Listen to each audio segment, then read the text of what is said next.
मैत्री. मैत्री म्हणजे आयुष्याला मिळणारा सर्वात सुंदर रंग आणि होळीचा हा क्षण म्हणजे त्या रंगाला अजून खुलवणारा क्षण. यावर्षी आम्ही सगळ्या मैत्रिणी मिळून होळीत खूप सगळे रंग खेळलो, खूप मस्त मज्जा मस्ती केली आणि हसत खेळत एकमेकांना रंग लावले. आनंदाने किती सुंदर सगळ्या कलर खेळत होत्या, मस्त छान एन्जॉय करत होत्या. रंग तरी काही वेळाने निघून जातात, पण मैत्रिणी रंग कायम मनात राहतो. मैत्रीचा रंग कायम मनात राहतो, कारण मैत्रिणी म्हणजे फक्त सोबत फोटो काढण्यासाठी नसतात की फोटो काढा म्हणूनच, तर प्रत्येक सुखदुःखात खंबीरपणे उभा राहणं, एकामेकींना खंबीरपणे सुखदुःखामध्ये उभं राहतात, ह्यालाच मैत्री अशी म्हणतात. होळीने आज पुन्हा आठवण करून दिली की आयुष्यात जर खऱ्या मैत्रिणी असतील तर प्रत्येक दिवस हा सणासारखाच वाटतो. हाय, हॅलो, नमस्कार. कशा आहात सर्वजण? मजेत आहेत ना? मजेतच राहा. मी अनिता हाटोटे माझ्या न्यू ब्लॉगमध्ये तुमचं सर्वांचं स्वागत करते. आजचा दिवस तुम्हाला आनंदी आरोग्याचा जावो ही स्वामीचरणी प्रार्थना करते. श्री स्वामी समर्थ. सर्वांना होळीच्या सर्वांना हार्दिक शुभेच्छा.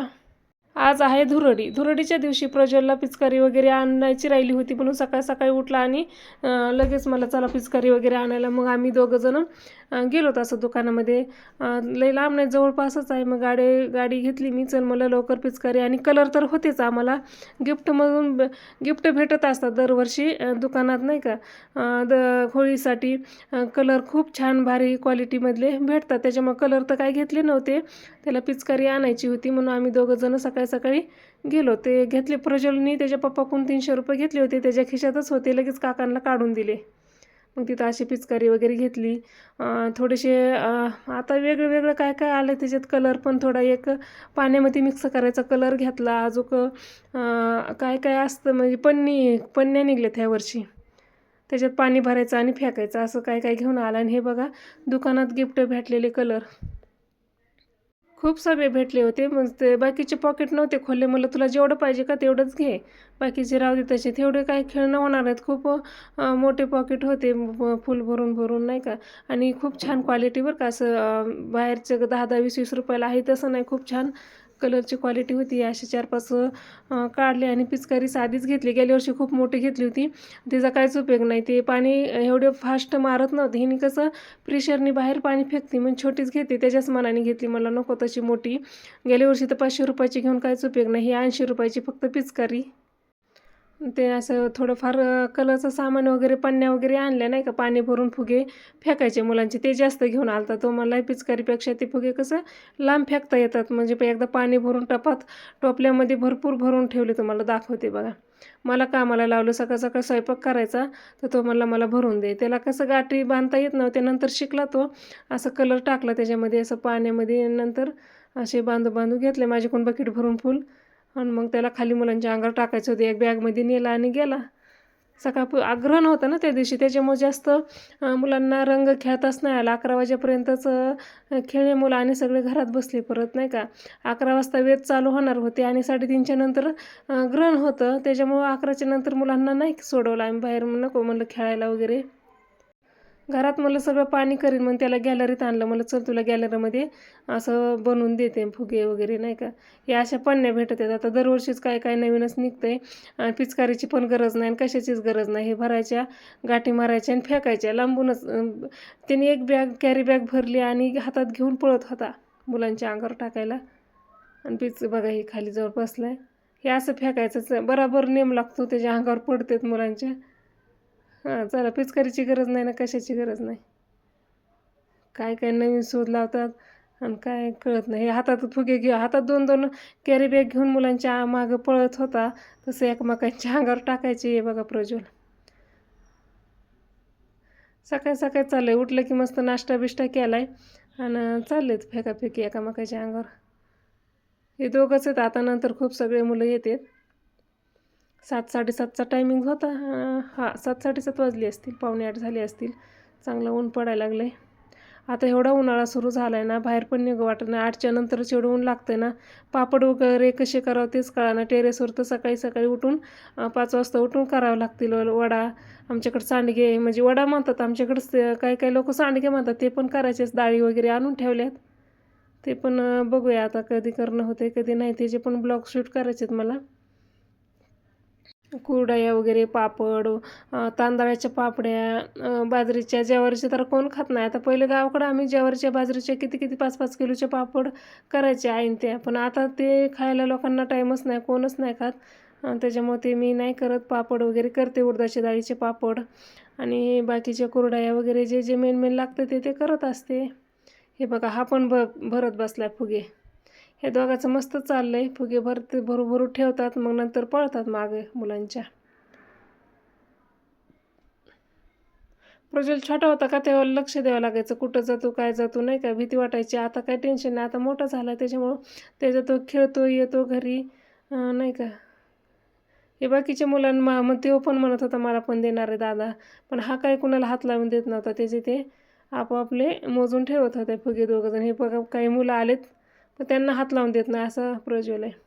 ते मला अजिबात घ्यायचं नाही माझ्या ह्याच्यातलं. काय मुलं, तो पण ह्याला धमकी देतून हा मला अजिबात माझ्या फुग्याला हात लावायचा नाही. गेला शेवटी तो निघून गेला. चला माझा पण स्वयंपाक हे झाला होता, बाकीचे कामं राहिले होते, पण खालून आवाज आला या खाली, नाही तर आम्ही घर तुमचं खराब करीत असतो. मग घरात एवढं स्वच्छता वगैरे केलेली असल्यावर आतमध्ये येऊन पाणी वगैरे कलर सांडून परत घाण होतं. त्याच्यामुळे मीच खाली गेले. म्हणलं चला आता काय कलर लावायचा तर लावून घ्या काहीतरी नाही का. वर्षातून एकदाच बायकांना टाईम भेटतो असं एन्जॉय वगैरे करायला, नाहीतर वर्षभर कामच आपले संपत नाहीत.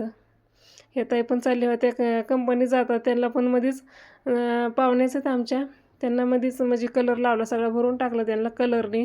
आता कंपनीत कसे जाणार, तोंड वगैरे धुवून त्यांना जावं लागेल. त्या दिवशी सुट्टी नव्हती वाटतं, बाकी सगळ्यांना सुट्टी होती, त्यांना नव्हती. दुपारपर्यंत हाफ डे आहे म्हणले, तसे ते जाणार होते. आम्ही 4-5 जणी, नंतर भरपूर बायका येणार होत्या तिकडं. हे आधीच मला बोलून घेतलं, म्हणलं येते 5-10 मिनिटांनी, तर नाही ते घरीच आले बोलायला, चला चला म्हणले.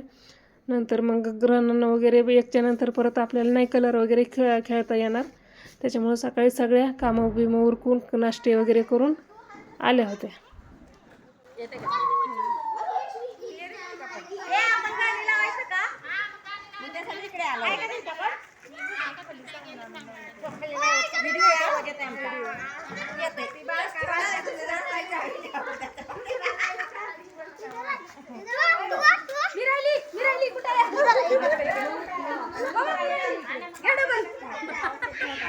आता सगळे झाकले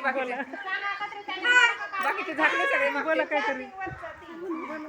happy Holy, happy Holy, happy Holy, happy Holy. सगळ्यांनी म्हणा हॅपी होली.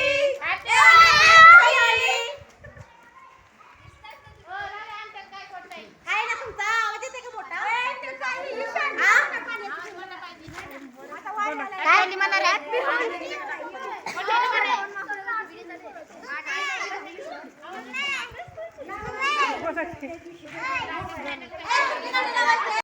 रंग वगैरे खेळून झाले, मग थोडेसे रील्स काढले आम्ही. आणि ओंकार नव्हता त्याच्यामुळे दीदीला उभा केलं होतं वरती टेरेसवर, म्हणलं तिथून घे. छानपैकी 4-5 रील्स काढल्या. आणि विसरलं 5 बॉटल. हा विसला तू तिला मिरिंडाच्या.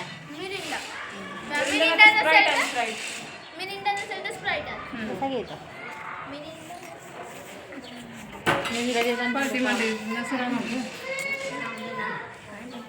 किती जण त्यांनी द्या घरची माणसं उडले की मी कुठे आहे?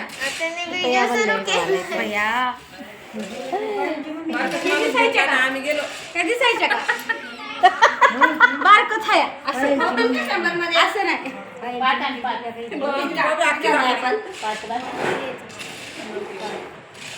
मम्मी उभा राहा. हा मिरिंडा बघा आधी.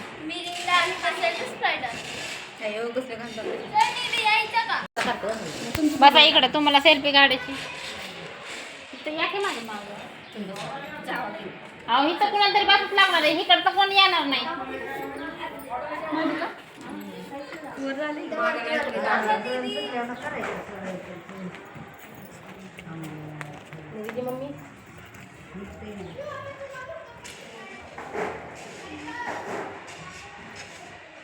छान असे फोटो वगैरे काढले, रील्स काढल्या. काही मुली होत्या फोटो काढायला बघा, काय कुणाला येत पण नव्हतं, पण मला चला नाही का तेवढंच एन्जॉय काहीतरी करूया.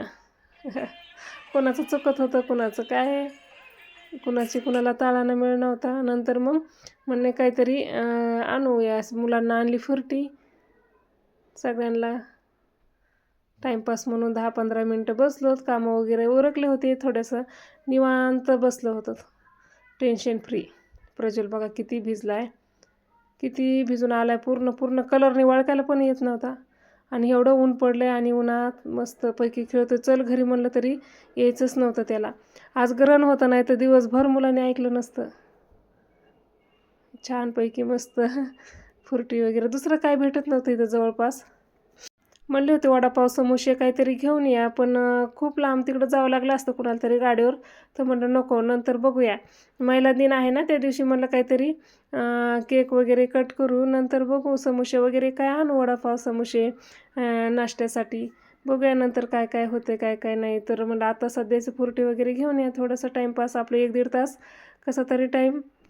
मस्त छान सगळेजण आपापल्या ह्याच्यामध्ये मग्न आहेत फ्रुटी पिण्यामध्ये.